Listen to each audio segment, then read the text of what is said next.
नमस्कार दोस्तों, स्वागत है आप सभी का स्टडी विद 87 यूट्यूब चैनल पर। और हम लोग एमपी पटवारी राजस्व निरीक्षक सहायक विकास विस्तार अधिकारी की सीरीज कवर कर रहे हैं। और आज की सीरीज की यह चौथी वीडियो है जिसमें हम मध्य प्रदेश का इतिहास, सामान्य प्रबंधन, विज्ञान, सामान्य ज्ञान, कंप्यूटर और हिंदी व अंग्रेजी के प्रश्नों को विस्तार के साथ कवर करेंगे। और आज की यह वीडियो इस सीरीज की चौथी वीडियो है। इससे पहले की 3 वीडियो चैनल की प्लेलिस्ट पे दी हुई हैं। चलिए इस वीडियो को प्रारंभ करते हैं। पहला प्रश्न है सामान्य विज्ञान से, वायुमंडल की आर्द्रता मापने की का उपकरण है। वायुमंडल के सापेक्ष आर्द्रता मापने का उपकरण क्या है, यह पूछा गया है। तो ऑप्शन में दिया है बैरोमीटर, हाइग्रोमीटर, हाइड्रोमीटर और एनीमोमीटर। तो आपको बता दूं कि इस प्रकार के मापन यंत्रों के बारे में प्रश्न अक्सर परीक्षाओं में देखने को मिलते हैं। और वायुमंडल की आर्द्रता मापने का उपकरण हाइग्रोमीटर है, ऑप्शन सी। और हाइग्रोमीटर का आविष्कार लियोनार्डो दा विंची ने किया, जबकि हाइड्रोमीटर का आविष्कार निकोलसन ने किया है। तो हाइग्रो और हाइड्रोमीटर दोनों में फ़र्क है, आपको बता देते हैं। हाइड्रोमीटर का जो उपयोग है वह जल के घनत्व को मापने में किया जाता है, और हाइग्रोमीटर आपको हमने बताया वायुमंडल की आर्द्रता मापने में किया जाता है। और बैरोमीटर के बारे में आप जानते होंगे, वायुमंडलीय दाब नापने के लिए बैरोमीटर का उपयोग किया जाता है। और एनीमोमीटर से पवन का वेग यानी हवा का जो वेग है उसको मापने में इसका प्रयोग किया जाता है, एनीमोमीटर का। तो ये चारों महत्वपूर्ण उपकरण हैं, मापने के मापक यंत्र हैं, जिनसे प्रश्न अक्सर परीक्षाओं में पूछे जाते हैं। तो इन चारों के विषय में याद रखिएगा। चलिए अगला प्रश्न भी सामान्य विज्ञान से संबंधित है। पूछा गया है, निम्न में से कौन एक सदिश राशि है। तो आपको बता दें कि सदिश और अदिश राशियों से प्रश्न अक्सर परीक्षाओं में पूछा ही जाता है, बहुत ही महत्वपूर्ण प्रश्न है। तो सदिश राशि इनमें से कौन सी है, यह पूछा गया है। और इसका सही आंसर है संवेग, ऑप्शन ए संवेग इसका सही आंसर है। यह एक सदिश राशि है। और सदिश राशियों के विषय में आपको बता देते हैं कि सदिश राशियाँ उन भौतिक राशियों को संदर्भित करता है जिनमें दिशा व परिमाण होता है, जैसे कि वेग हो गया, संवेग हो गया, विस्थापन हो गया, यह सभी सदिश राशियां हैं। और इसके अलावा चाल, दूरी, ताप, ये सभी अदिश राशियां हैं। तो इन राशियों के विषय में याद रखिएगा, यहाँ से प्रश्न परीक्षाओं में देखने को ज़रूर मिलेगा आपको। काफ़ी छात्र मैसेज कर कह रहे हैं कि सर क्वेश्चनों की जो संख्या है, प्रश्नों की संख्या जो है उसको बढ़ाइए। पर मैं आपको बता दूं कि अभी ये 10 प्रश्नों की सीरीज हमारी चल रही है विस्तार पूर्वक। और आगे जब हम MCQ क्लासेस प्रारंभ करेंगे तो उसमें प्रश्नों की संख्या को बढ़ाकर रखा जाएगा, ताकि आपका ज़्यादा से ज़्यादा रिवीजन हो सके। तो चलिए अभी अगला प्रश्न देख लेते हैं। अगला प्रश्न सामान्य प्रबंधन से आधारित है और बहुत ही महत्वपूर्ण विषय है। पटवारी और राजस्व निरीक्षक बनने का सुनहरा मौका है, तो सामान्य प्रबंधन पर आपकी अच्छी पकड़ होनी चाहिए। निम्न में से नियोजन प्रक्रिया के तहत प्रथम चरण है। तो नियोजन प्रक्रिया के तहत प्रथम चरण पूछा गया है। परिसर का विकास है, या पाठ्यक्रमों का मूल्यांकन है, या पाठ्यक्रम की पहचान है, या उद्देश्य निर्धारित करना। तो इन चारों में से कौन सा नियोजन प्रक्रिया का प्रथम चरण है, यही पूछा गया है। और आपको बता दें कि नियोजन प्रक्रिया का जो प्रथम चरण है वह है उद्देश्य निर्धारित करना। उद्देश्य निर्धारित करना नियोजन अर्थात योजना प्रबंधन का प्राथमिक कार्य है। तो आपको बता दें कि नियोजन का जो अर्थ होता है वही होता है योजना तैयार करना। अगर हम किसी प्रकार की योजना तैयार करते हैं तो सबसे पहला कार्य हमारा होता है कि हम उद्देश्य निर्धारित करें, क्योंकि जब तक हम उद्देश्य का निर्धारण नहीं करेंगे तब तक हम किसी भी प्रकार की योजना नहीं बना पाएंगे कि हमें आखिर योजना बनाना क्यों है और किस लिए बनाना है। तो उसके लिए पहले हमें एक उद्देश्य तय करना होगा कि हम इस उद्देश्य को पूरा करने के लिए इस योजना को बना रहे हैं। चलिए अगला प्रश्न देख लेते हैं। अगला प्रश्न भी सामान्य प्रबंधन से ही लिया गया है। आयोजन प्रक्रिया का प्रथम चरण क्या है। कार्य की पहचान व विभाजन, विभागीकरण, कर्तव्यों का आवंटन और रिपोर्टिंग संबंध स्थापित करना। तो मैं आपको बता दूं कि आयोजन प्रक्रिया का जो प्रथम चरण है वह है कार्य की पहचान एवं विभाजन।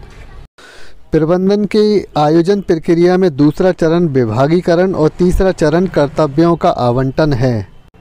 प्रबंधन प्रक्रिया के अंतर्गत जब भी किसी प्रकार का आयोजन किया जाता है तो सबसे पहले जो प्रथम चरण होता है यह होता है कि हम कार्य की पहचान करें, उसका विभाजन करें, उसके बाद हम किसी प्रकार का आयोजन कर सकते हैं। और पहले चरण में जब कार्य की पहचान व विभाजन हो जाता है तो फिर दूसरे चरण में विभागीकरण आता है, तीसरे चरण में कर्तव्यों का आवंटन आता है और चौथे चरण में आपका रिपोर्टिंग संबंध स्थापित करने होते हैं, तब जाके आयोजन प्रक्रिया पूर्ण होती है। तो ये चारों चरण आपके क्रमशः भी पूछे जा सकते हैं, तो चारों के विषय में याद रखिएगा। ऑप्शन जिस प्रकार दिए गए हैं ABCD, उसी प्रकार इन आयोजन प्रक्रिया के ये चरण हैं। पहला चरण कार्य की पहचान व विभाजन, दूसरा चरण विभागीकरण, तीसरा चरण कर्तव्यों का आवंटन और चौथा चरण रिपोर्टिंग संबंध स्थापित करना। देखिए, आपको बता दें कि सामान्य प्रबंधन इतना आसान विषय है नहीं जितना आपको लगता है, तो इसके बारे में आप विस्तार से पढ़ेंगे तभी आपको कुछ समझ में आएगा। और इन प्रश्नों के माध्यम से हम आपको विस्तार से बताने की पूरी कोशिश करते रहेंगे। चलिए, अगला प्रश्न सामान्य ज्ञान इतिहास से लिया गया प्रश्न है। वर्ष 1565 में कौन सा युद्ध विजयनगर के पतन का कारण रहा है? सामूगढ़ की लड़ाई, तालीकोटा का युद्ध, खानवा का युद्ध और तराइन का युद्ध। तो ये विजयनगर साम्राज्य के पतन का समय की बात है। 1565 में जो अंतिम युद्ध हुआ था विजयनगर के सम्राट का, और ये महत्वपूर्ण युद्ध है तालीकोटा का युद्ध। इस तालीकोटा के युद्ध में के बारे में आपने सुना होगा। इसके दो अन्य नाम और भी हैं, जिनको राक्षसी तांगड़ी अर्थात बन्नी हट्टिका का युद्ध भी कहते हैं। तो 1565 में जब विजयनगर का 4 मुस्लिम शासकों के साथ युद्ध हुआ था, तो इस युद्ध में विजयनगर साम्राज्य का पतन हो गया था और इस युद्ध को तालीकोटा, राक्षसी तांगड़ी और बन्नी हट्टी का युद्ध के नाम से जाना जाता है। कहा जाता है कि इतिहास में यह युद्ध विजयनगर के साथ साथ हिंदू साम्राज्य के पतन का भी महत्वपूर्ण कारण था। इसके बाद से ही पूर्ण रूप से भारत पर मुस्लिम शासकों का अधिकार हो गया था, यानी विजयनगर वाला जो क्षेत्र है उस पर भी। चलिए, अगला प्रश्न आधुनिक भारत इतिहास से लिया गया है, साथ में मध्य प्रदेश ज्ञान से भी संबंधित है। मध्य प्रदेश में भारत छोड़ो आंदोलन कहाँ से प्रारंभ हुआ? तो वैसे तो भारत छोड़ो आंदोलन मुंबई से प्रारंभ हुआ था, और मध्य प्रदेश में किस शहर से इस आंदोलन में भागीदारी प्रारंभ हुई, यह प्रश्न में पूछा गया है। भोपाल, विदिशा, सिवनी या रीवा? इन चारों शहरों में से मैं आपको बता दूं, मध्य प्रदेश के विदिशा शहर से भारत छोड़ो आंदोलन का प्रारंभ हुआ और अगस्त 1942 को गांधी जी ने करो या मरो का नारा बम्बई के ग्वालियर टैंक मैदान से दिया है। ये बहुत महत्वपूर्ण पॉइंट है, कई बार प्रश्न परीक्षाओं में पूछा गया है कि करो या मरो का नारा गांधी जी ने किस मैदान से दिया, तो ग्वालियर टैंक मैदान था। कई लोग गलती से मध्य प्रदेश का ग्वालियर शहर समझते हैं, परंतु ये ग्वालियर मैदान जो है बम्बई में है, यह बात याद रखिएगा। चलिए, अगला प्रश्न देख लेते हैं। सामान्य हिंदी से लिया गया प्रश्न है, पर्यायवाची शब्द परीक्षाओं में पूछे जाएंगे। निम्न में से अंशु शब्द का पर्यायवाची है? तो अंशु शब्द का पर्यायवाची पूछा गया है किरण, आँख, अमृत या स्त्री। इन शब्दों में से अंशु शब्द का पर्यायवाची कौन सा है? इस प्रश्न का जल्दी से आंसर दीजिए। आपको बता देते हैं कि अंशु शब्द का जो पर्यायवाची है वह है किरण। मोस्ट इम्पॉर्टेंट क्वेश्चन है। और आगे दिया है कि जो अमृत के पर्यायवाची हैं वह है सुधा, सोम, पीयूष, अमीय। और स्त्री की पर्यायवाची हैं रमणी, कामिनी, कांता और वनिता। कुछ नए शब्द भी आपको इसमें पर्यायवाची में देखने को मिलेंगे, तो इनको नोट्स कर लीजिएगा अपनी डायरी में, क्योंकि समय समय पर इसका रिवीजन होना भी बहुत आवश्यक है। सभी एग्ज़ामों के लिए बहुत ही महत्वपूर्ण नोट्स तैयार हो जाएंगे आपके। और आँख के लिए तो आपने पढ़ा ही होगा, चक्षु, नैन, लोचन, ये सभी आँख के पर्यायवाची हैं। और आज की वीडियो में जो सामान्य हिंदी से प्रश्न रखे गए हैं वे दोनों प्रश्न पर्यायवाची से ही लिए गए हैं। और वीडियो आगे बढ़ाने से पहले एक बात तो आप लोगों से और भी कहना चाहूँगा कि जिन लोगों ने अभी तक चैनल को सब्सक्राइब नहीं किया, वे इस प्रकार की वीडियो आगे पाने के लिए चैनल को सब्सक्राइब ज़रूर कर लें। चलिए, अगला प्रश्न देख लेते हैं सामान्य हिंदी का। निम्न में से चंद्रमा का पर्यायवाची कौन सा है? ऑप्शन दिया गया है भास्कर, अनल, मयंक और किंकर।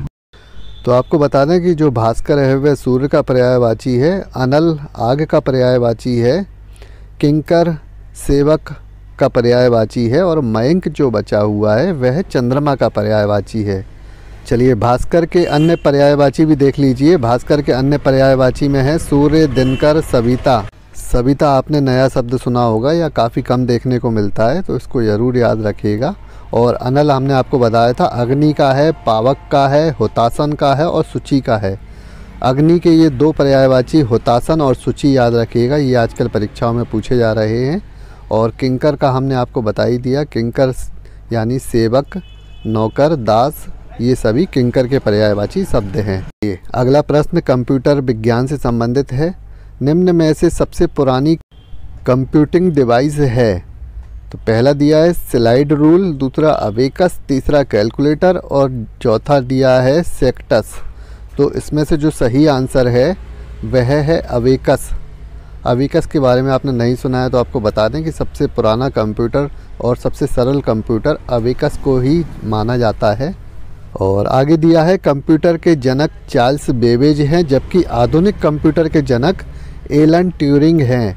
तो ये दोनों नाम याद रखिएगा। यह प्रश्न तो अनेकों बार परीक्षाओं में पूछा गया है कि कंप्यूटर के जनक के रूप में किसे जाना जाता है, तो चार्ल्स बेबेज नाम याद रखिएगा। और अगर प्रश्न नए तरीके से पूछा जाता है कि आधुनिक कंप्यूटर का जनक किसे माना जाता है, तो एलन ट्यूरिंग याद रखिएगा।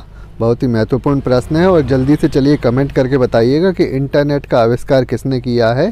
इस प्रश्न का उत्तर आप लोग कमेंट में दीजिएगा।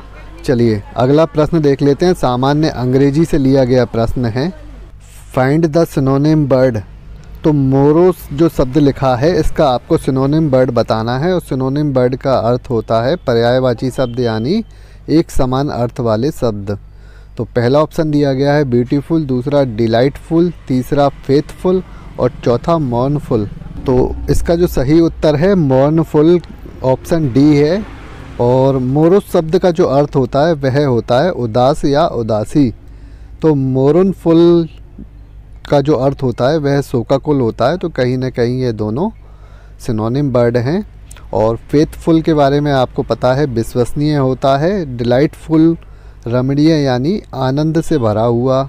और ब्यूटीफुल के बारे में तो आप सभी जानते ही हैं। सिनोनिम और एंटोनिम वर्ड के एक एक प्रश्न आपको परीक्षा में ज़रूर देखने को मिलेंगे। तो इन वीडियो सीरीज के माध्यम से हम आपके ये वर्ड्स कवर करा देंगे। और इसके अलावा सामान्य अंग्रेजी में जो भी महत्वपूर्ण प्रश्न बनते हैं उन सभी को हम आगे की वीडियो में कवर करेंगे। परंतु अभी इस प्रकार की वीडियो आगे पाने के लिए चैनल को सब्सक्राइब ज़रूर कर लें। और वीडियो पसंद आती है तो लाइक कमेंट ज़रूर करें। धन्यवाद।